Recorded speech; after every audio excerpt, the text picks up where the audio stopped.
يا رب بالمصطفى بدر مقاصدنا واغفر لنا ما مضى يا واسع الكرم يا رب بالمصطفى واغفر لنا ما مضى يا واسع الكرم محمد سيد الكونين والثقلين والفريقين من عرب ومن عجم يا رب بالمصطفى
Alhamdulillah, bersyukur kepada Allah Subhanahu wa taala di masih bulan Syawal ya. Pertama kali ketemu lagi setelah kita dipisah oleh corona.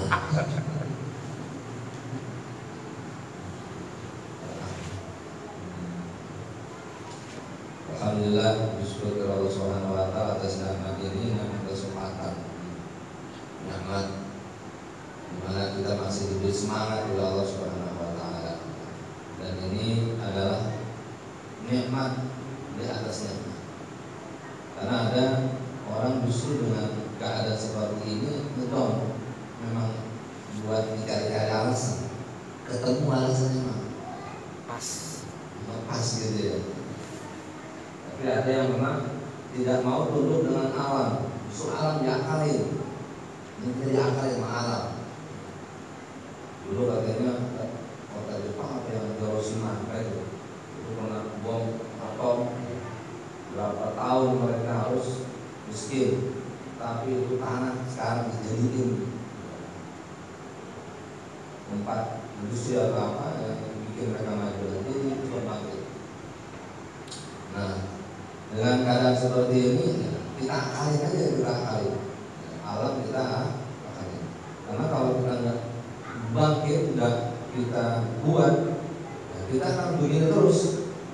Sementara Nabi Shallallahu Alaihi Wasallam jauh-jauh mengatakan bahwa maka mu'minun yang kafah ketika wajib ayat turun, ketika perang diwajibkan oleh Allah Subhanahu Wa Taala untuk lelaki dewasa, semuanya pengen perang semua.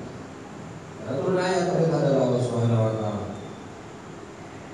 Memang Islam ini kan tidak berpikir untuk sekarang saja, tetapi ada masa yang akan datang. Bagaimana generasi Islam, bagaimana nasib agama di masa akan datang di keturunan kita. Kalau saat ini tidak ada orang yang belajar, maka dijamin 40-50 tahun akan datang akan ada fatrah, ada kekosongan. Maka ayat membahas kalau lana faramikul firqatin minhum qa'ifatun yatafaqahu fi din.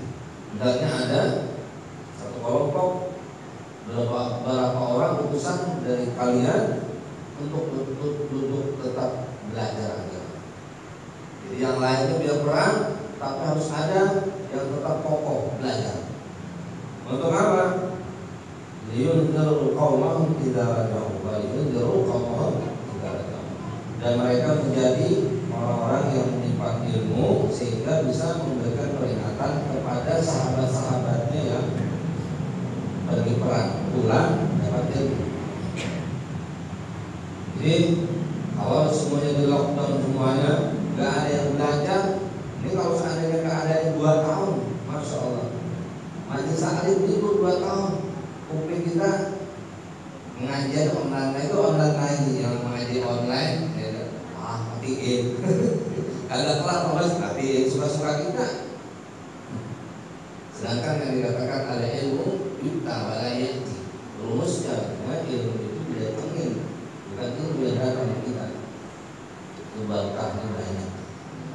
Itu bukan berarti tidak boleh. La'allahum yahtadun. Maka alhamdulillah kita diberi kesempatan dan kekuatan taufik oleh Allah Subhanahu wa taala, tidak terpuruk semangatnya, amin ya rabbal alamin. Salawat dan salam tak lupa kita sampaikan dengan firman Allahumma shalli ala sayyidina Muhammad. Hadirin jamaah rahimakumullah, minal aidin wal faizin. Semoga ibadah kita selama Ramadan diterima oleh Allah Subhanahu wa taala dan senantiasa kita termotivasi menjadi hamba yang bertakwa, amin ya rabbal alamin.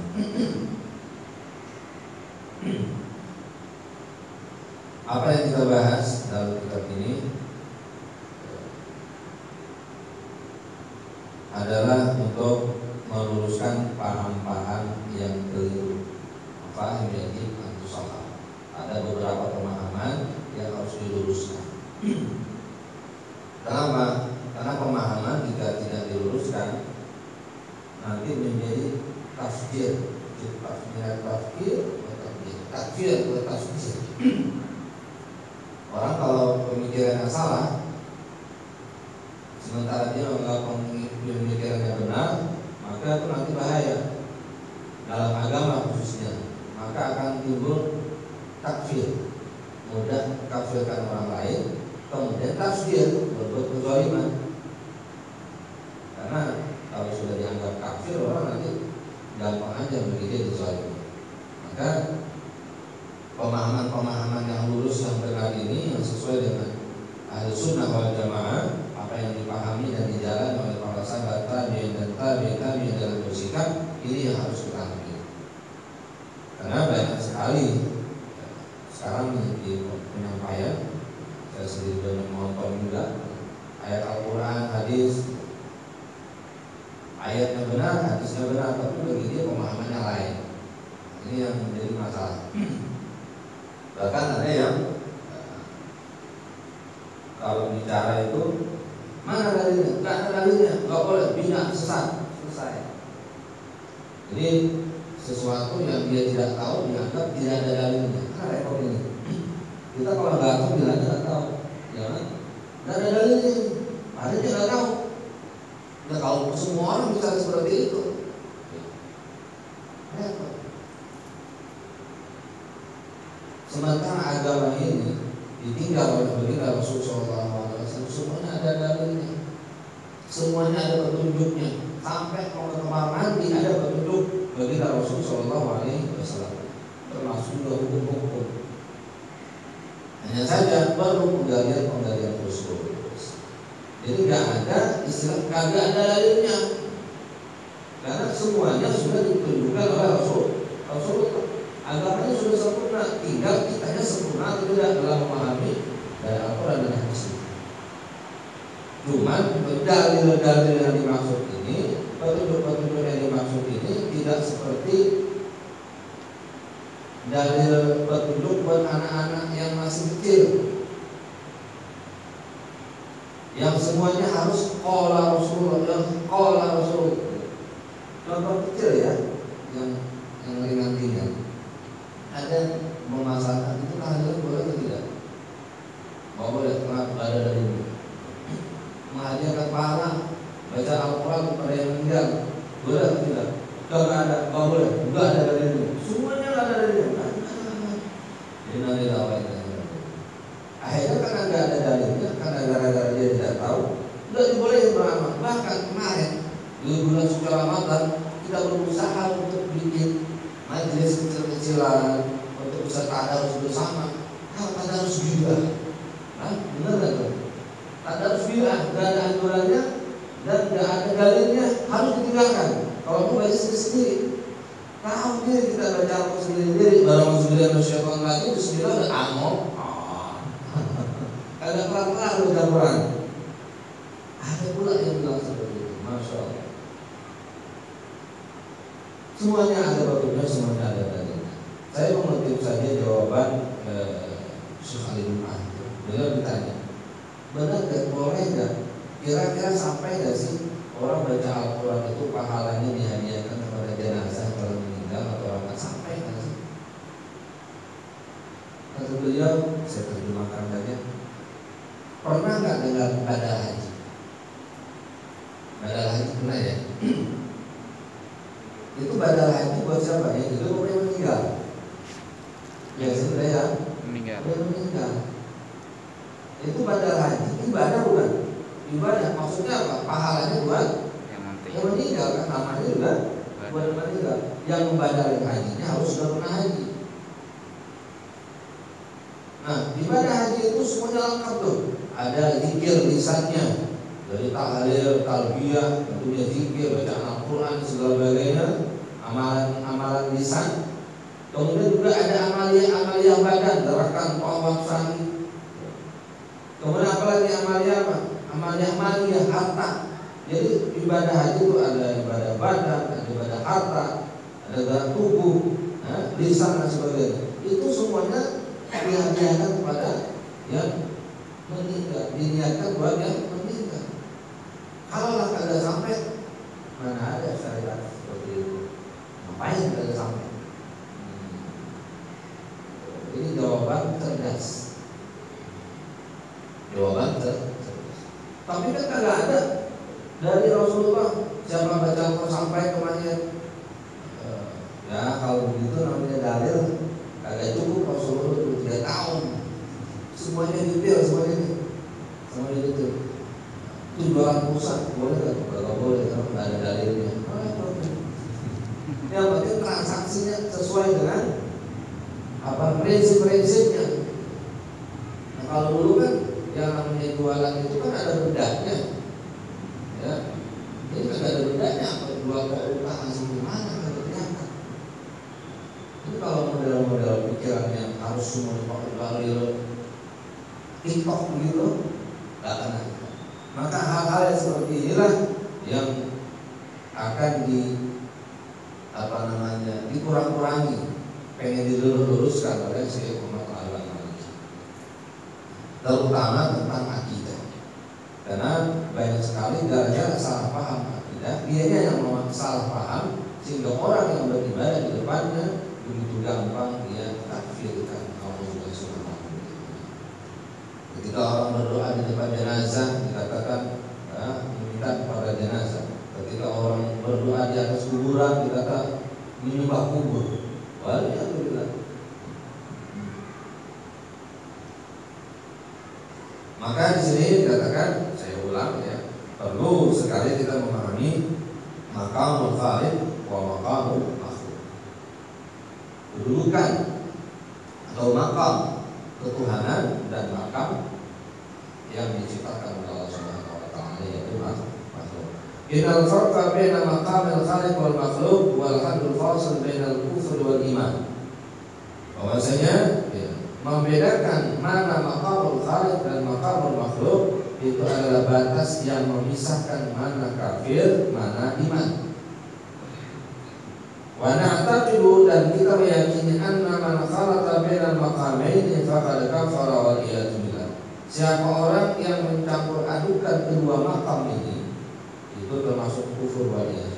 Maksudnya begini, Allah itu kan kuasanya tanpa batas. Yang namanya makhluk itu kuasanya, ilmunya, pengetahuannya, kekuatannya terbatas. Lalu dicampur adukan, Allah itu penguasaannya, ilmunya terbatas, manusia penguasaannya tanpa batas. Ini namanya dicampur adukan. Kalau dalam segi ucapan mungkin tidak, tetapi kadang-kadang tak terasa. Dalam dirinya menyatakan, kalau kita enggak melakukan, mana ada pertolongan Allah. Kalau seandainya kita enggak lakukan, mana bisa jadi lupa. Maka disinilah kita perlu sadari ada maqam khaliq, ada maqam makhluk. Wa likulli maqamin huququl khasah, walakin hunaka umuran taridu fi hadzal bab. setiap maqam, setiap pemahaman ini punya kekhususan. Allah punya kekhususan dan makhluk punya kekhususan. Apa yang dimaksud dalam pembahasan ini? Ini adalah mukadimah yang akan dikerucutkan pembahasannya di bahasan yang akan datang. Terutama berbicara tentang kekhususan yang berhubungan dengan baginda Rasulullah SAW.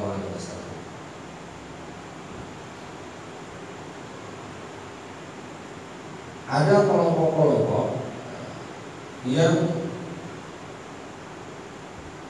mengatakan ghulu atau berlebih-lebihan kepada orang yang suka memuji-muji Rasulullah SAW.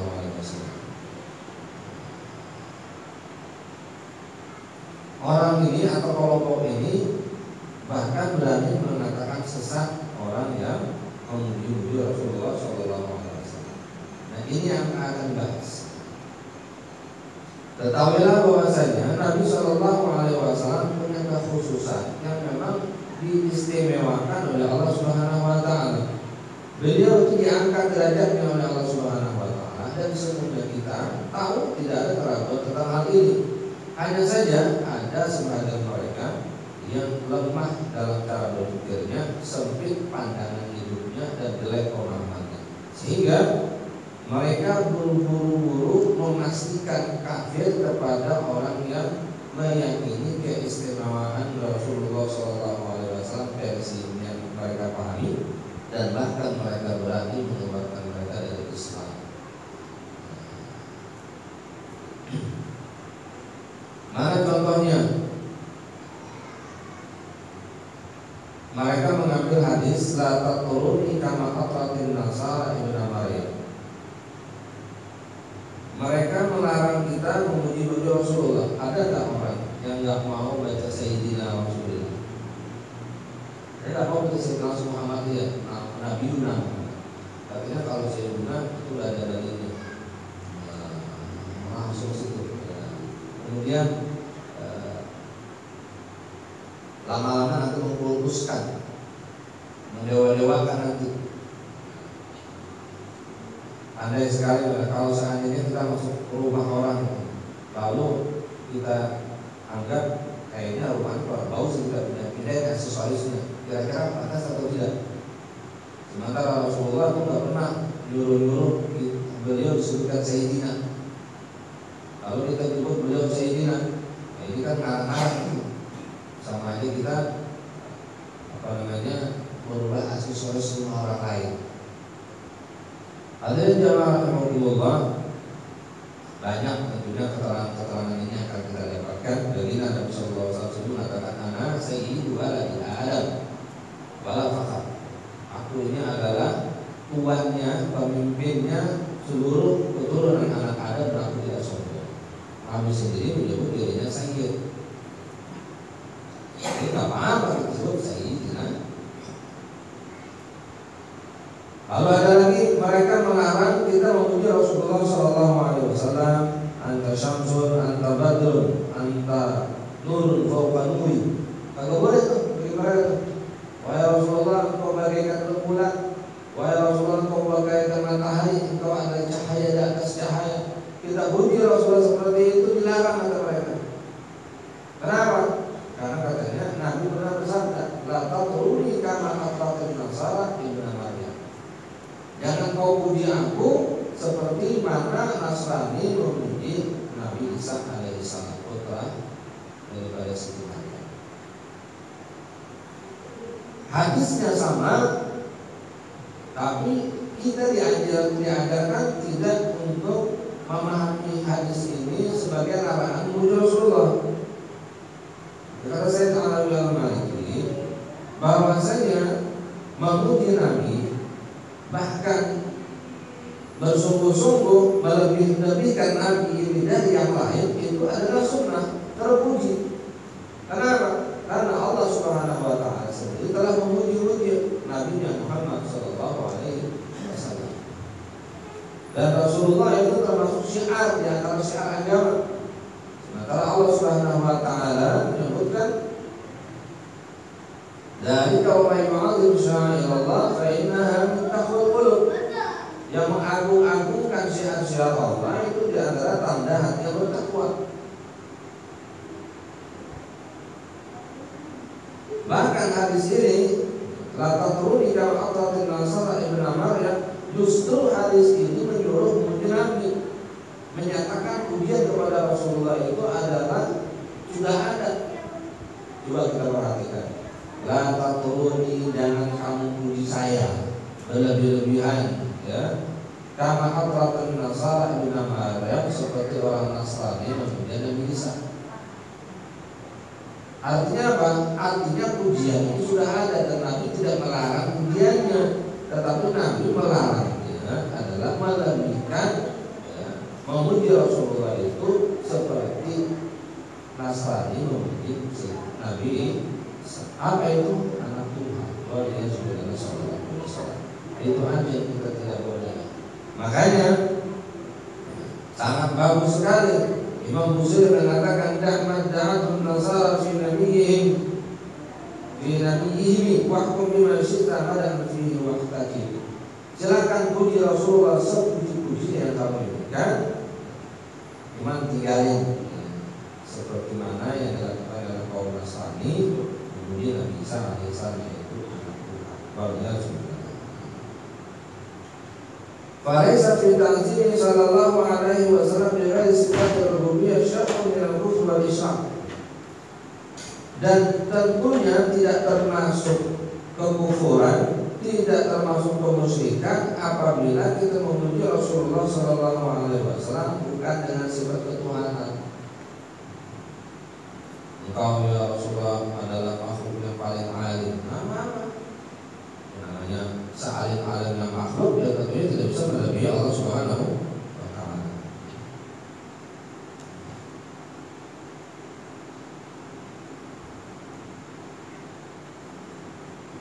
Kenapa Rasulullah sallallahu alaihi wasallam dipuji, diagungkan, diistimewakan? Karena Nabi sallallahu alaihi wasallam memang diistimewakan oleh Allah Subhanahu wa ta'ala. Banyak hal-hal yang Allah lebihkan dari sosok Nabi sallallahu alaihi wasallam. Di antaranya apa? Nabi itu badannya, jasadnya, manusianya sama, tetapi beliau diistimewakan. Inni lastu kahayatikum inni abidu 'inda rabbi yut'imuni wa yasqini. Nabi itu puasa nyambung. Siang ini mau malam, besok nyambung lagi. Ada Nabi kagak makan, puasa wisal, kagak ada dimakan, nyambung. Lah sahabat juga pengen gitu, nyambung. Ada tabar Rasulullah, ya kalian buka. Kata Nabi, ini lastu kahayatikum, saya tidak seperti kalian. Aku bermalam, dikasih makan, kasih minum. Memang kagak minum benda seperti yang kalian lakukan, tapi saya berasa. Nah, ini kan kekhususan.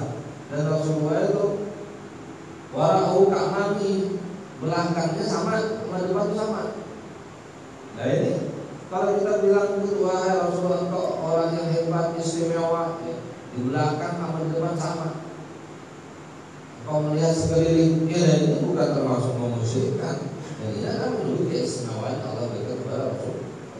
Jadi Nabi di belakang depan sama. Dan Nabi itu juga keistimewaannya tidak pernah dihinggapi lalat. Tidak pernah dihinggapi lalat, tidak pernah.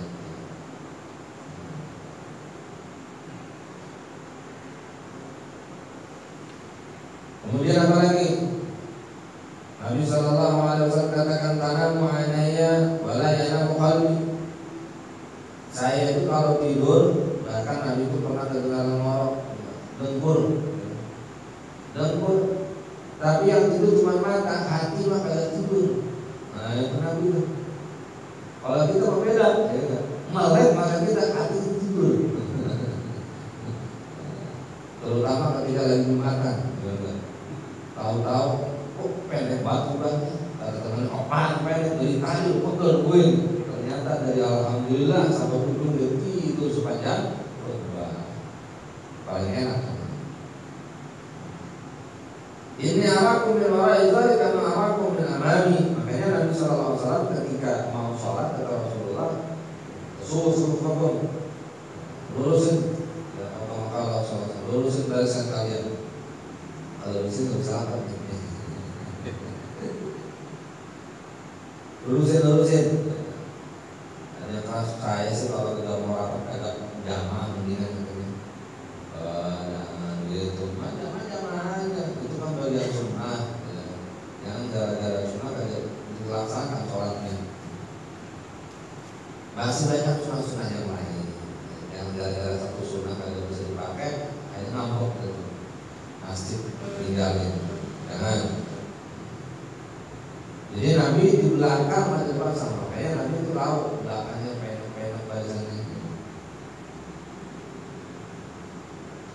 Kemudian dalam hadis yang lain, Rasulullah SAW dalam bentuk keistimewaannya adalah wa in kana qad mata illa annahu hayyun hayatan barzakhiyah kami la yasma'ul kalam wa yurdu salam.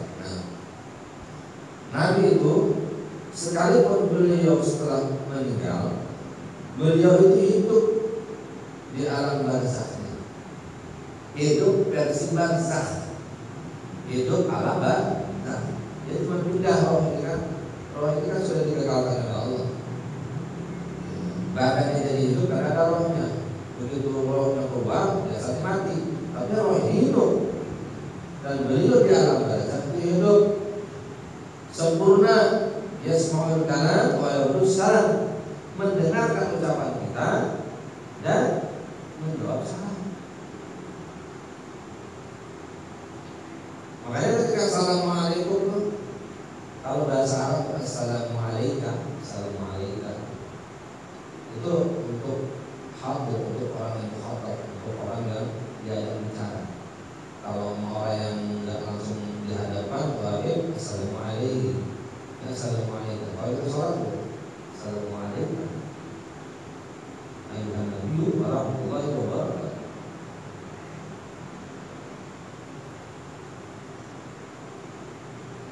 Itu membatalkan sholat itu. Assalamualaikum. Kalau bukan kepada Rasulullah. Tapi selain Rasulullah batal. Kepada Rasulullah batal. Itu semuanya Rasulullah Sallallahu Alaihi Wasallam. Coba lagi sholat assalamualaikum batal. Ketika tahiyat assalamualaikum. Wa tablu salat man yusalli alaihi, dan sampai salawat kita ini kepada Rasulullah. Wa tu'radu alaihi a'malumma, dan ditontonkan, diperlihatkan, masya Allah, amalan kita ini kepada Rasulullah Sallallahu Alaihi Wasallam. Orang itu gitu. Makanya santri saya bilang gini, sekarang jangan ke Rasulullah deh, ingatkan digambar-gambarin. Sekarang coba tulis dari pagi sampai sore apa yang kamu lakukan. Dari setiap bangun tidur tulis. Dari semua tulisan sampai sore, jangan ada yang ketinggalan yang kamu sudah tulis. Tulisan itu kamu serahkan ke guru. Ini apa yang saya lakukan hari ini. Kira-kira ada nggak yang malu yang diketahui oleh guru kita? Nah, yang malu itu besok jangan lagi lakukan, biar tulisannya jadi dibanggakan dan kita jadi tidak malu. Nah, amalan kita ini setiap hari disodorkan kepada pulang kalau kena COVID dan pindah dari masjid di rumah sekarang 2020 pada COVID tahun Rasulullah tahu. Siapa yang bilang? Rasulullah sendiri. Kata Rasulullah apa? Hayati khairul lakum tuhdizuna wa yuhdatsu lakum. Hidup saya baik buat kalian, bisa ngobrol kita, bisa curhat, bisa dijawab.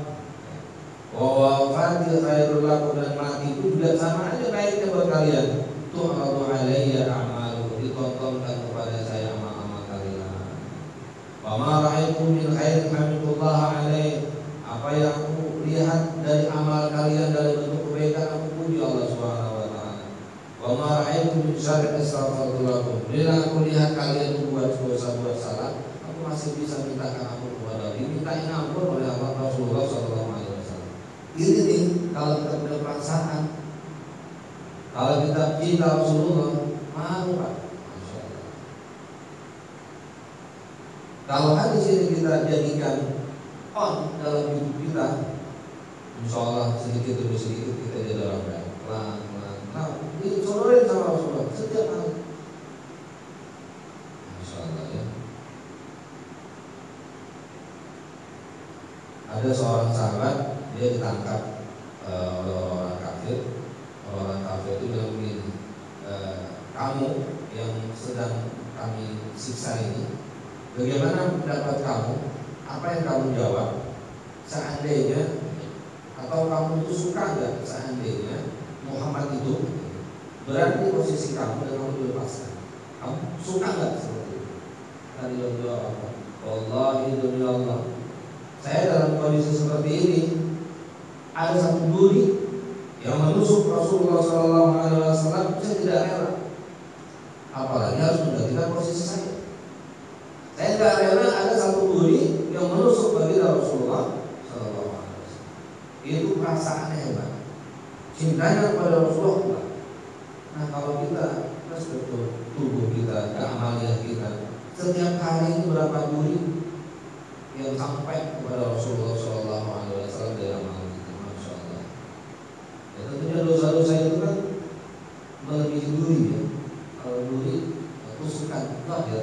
Tapi kalau dosa, kesalahan, ini kan laporan-laporan yang membuat dan mungkin berkeringat bagi Rasulullah SAW. Maka hari-hari seperti ini perlu kita aktifkan dalam diri kita, dalam bentuk pengagungan kita kepada makhluk tercinta ini bagi Rasulullah SAW. Dan juga untuk ada timbul rasa malunya, sehingga kita bisa istiqomah dalam kebaikan. Kenapa? Karena ada rasa-rasa ibadah kita di sebelum nanti di hari kiamat ketika di persidangan Allah Subhanahu wa Ta'ala. Kemudian apa yang dikatakan tadi bahwasanya kalau kita membacakan salam Rasulullah dengar dan jamak, dan ini keistimewaan.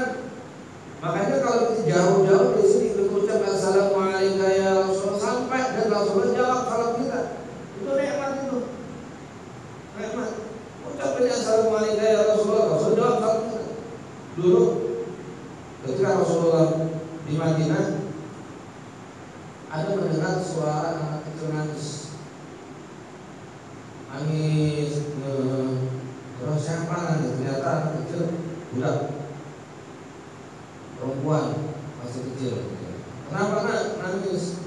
Ini ya Rasulullah, saya belanja ke pasar, hilang, nggak tahu mana jatuhnya. Saya mau belanja nggak bisa, pulang takut. Nah, saat itu Rasul punya uang, yaudah nih ganti duitnya, udah mau ke pasar. Begitu pulang dari pasar, Nabi mendengar lagi tangisan ini. Bukan kata sudah saya janji, ya betul ya Rasulullah, sudah saya belanja.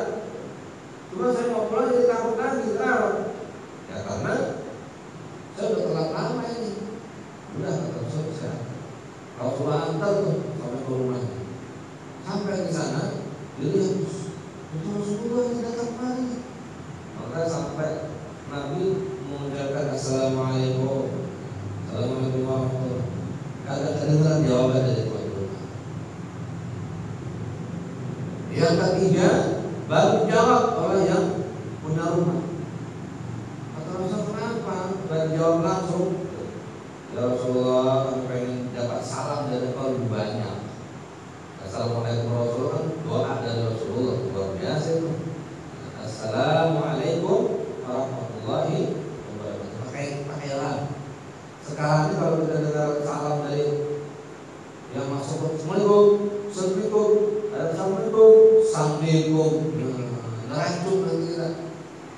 Assalamualaikum, dia nampaknya Assalamualaikum. Itu sahabat pengen dapat salam dari Rasulullah SAW. Beruntung para sahabat yang dapat salam dari Rasulullah. Tetapi dari hadis ini kita tidak terlalu iri kepada para sahabat tentang salam. Kenapa? Nabi sudah bilang, "Ma min ahadin yusallimu alayya illa raddallahu alayya ruhi hatta arudda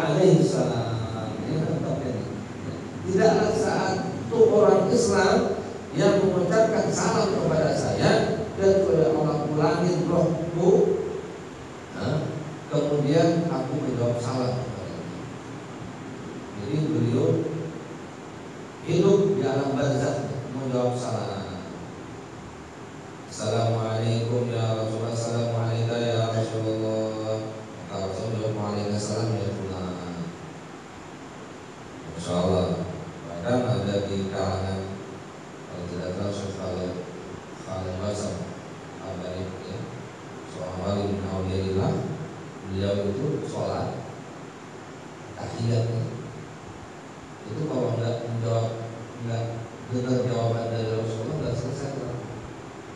Nah, tahiyat keluar adalah Rasulullah Assalamualaikum ayyuhan nabi wa rahmatullahi wa barakatuh. Dengar jawaban salam dan waalaikumsalam ya Rasulullah. Bahkan dalam Ramadan itu adanya itu ada masjid khusus yang dibina beliau sholat, ya, itu orang-orang dari manapun pada datang pengen dengar jawaban Rasulullah salam. Padahal Rasulullah begitu di kalangan para mulia, ya. Ini sama orang-orang yang hatinya tertutup gak bakal mudah ketika termasuk bagian kawaman. Kata Habib Abdullah Haddad, wasallim bi ahdillahi fi kulli muskil ladaika ladai wadahutun bil adillah. Serahkanlah pemahaman ini kepada ahli-ahlinya, pada ahlilah para wali min awliyaillah. Menurut apa gak ada dalilnya, tetapi mereka sangat jelas dalilnya.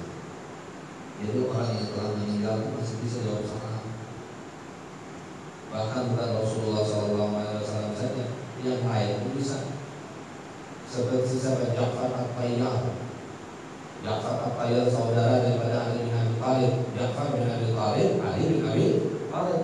Ketika perang Mu'tah, bukan ya, perang Mu'tah, itu kan Ja'far bin Abi Thalib, beliau pemimpin pasukan pada saat itu. Kemudian Rasulullah di Madinah sedang cerita seolah-olah live.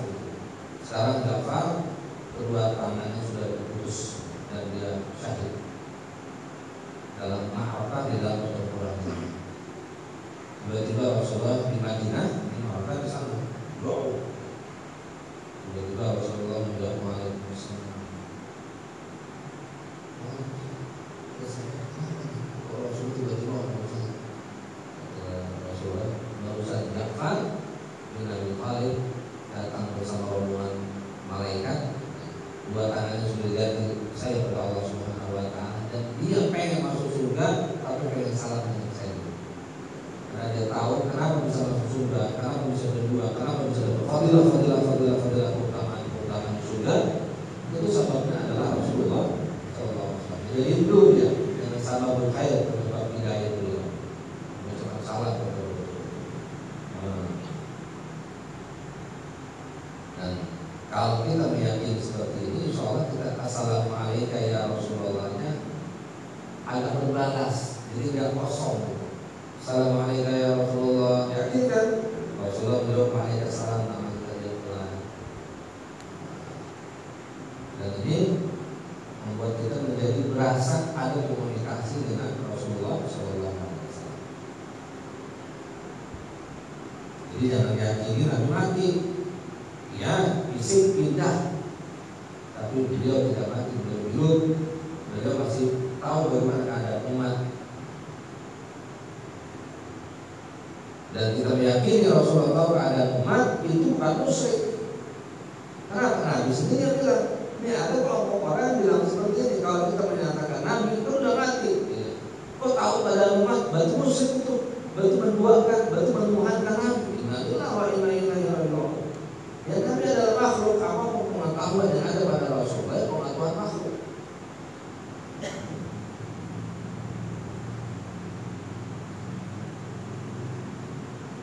Maka beberapa ulama ada aliyul ayat taqinuqi. Maksud kembali ruku ini kata para ulama adalah Rasulullah menjawab dengan lisan. Nah, kalau kita dosanya kagak ada nih, hatinya bersih, ngeplong, koneksinya sinyalnya kuat sama Rasulullah, Begitu kita mengucapkan assalamualaikum ya Rasulullah, dengar tuh, dengar. Kalau tidak dengar, kita isinya. Rasulullah buka 24 jam. An Ammar bin Yasir radhiyallahu anhu. Dari Ammar bin Yasir radhiyallahu anhu, qala Rasulullah sallallahu alaihi wasallam. Kita bicara keistimewaan Rasulullah lagi. Jangan sampai nanti ada ketika kita meyakini sesuatu nabi istimewa, kita dianggap salah. Kita mengambil keterangan dari Rasulullah. Innallaha wakkala bi qabri malakan. Kata Nabi, sesungguhnya Allah mewakilkan ada malaikat ya. Di atas kubur itu a'tahullah asma'al khalaik. Itu malaikat semuanya dikasih nama-nama para malaikat, nama-nama makhluk nih, nama umat Rasulullah.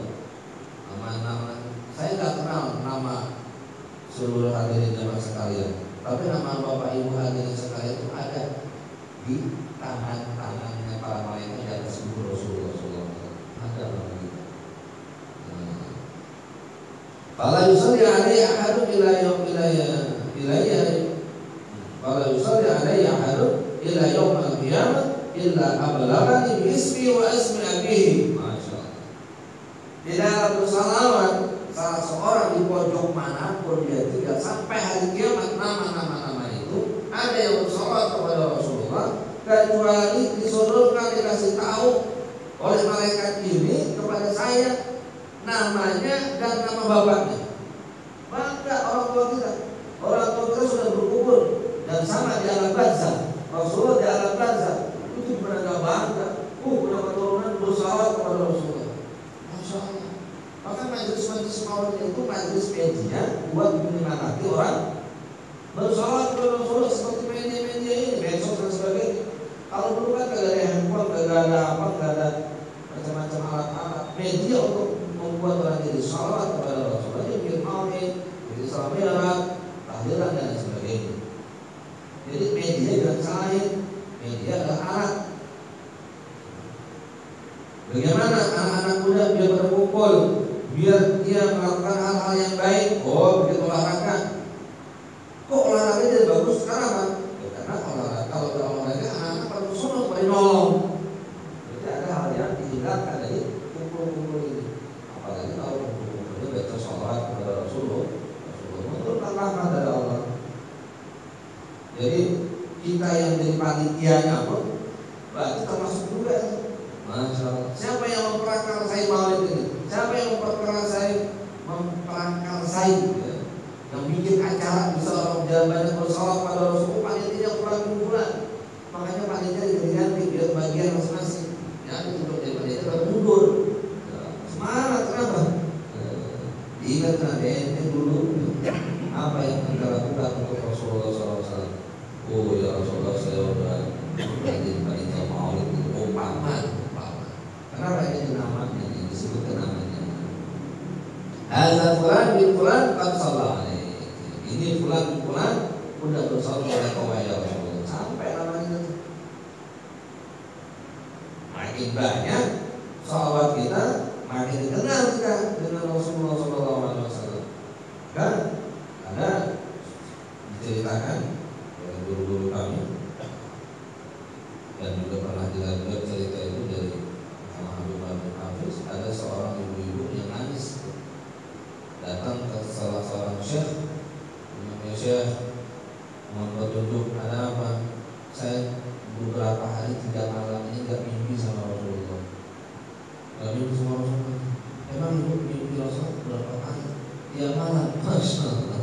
Tiap malam mimpi sama Rasulullah. Ibu amalannya apa? Saya bersalawat kepada Rasulullah 25.000 setiap hari.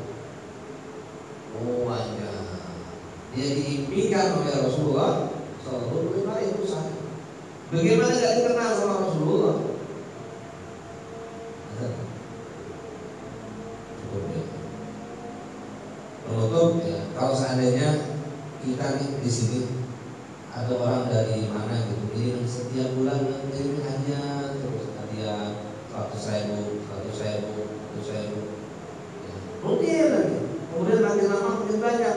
Yang tadi sebulan menjadi setengah bulan. Kemudian dia seminggu sekali. Kemudian menjadi 4 4 hari sekali. Kemudian setiap hari dikirimin 100 kira-kira penasaran nggak? Siapa sih yang ngirimin itu? Kira-kira seperti itulah. Kalau kita semakin banyak bersolat kepada Rasulullah, insya Allah mudah-mudahan kita diberikan keberuntungan bisa bermimpi dengan Rasulullah Shallallahu Alaihi Wasallam. Dan salah satu penyemangat kita untuk salawat dan salam kepada Nabi, salawat kita sampai kepada Rasulullah dan salam kita dijawab oleh Rasulullah Shallallahu Alaihi Wasallam. Mudah-mudahan ada manfaatnya. Kita tutup dengan baca surah Fatihah. Semoga kita dilindungi dari wabah yang sakit semua disehatkan, ekonomi kita diberi berkah, begitu juga anak-anak dan keluarga kita. Al-Fatihah. Bismillahirrahmanirrahim. Iya, karena Allah yang menasihati Rasulullah Sallallahu Alaihi Wasallam. Rabbana taqabbal minna innaka antas samiul alim. Wa tub alaina innaka antat tawwabur rahim. Ya subhanallah wa bihamdihi.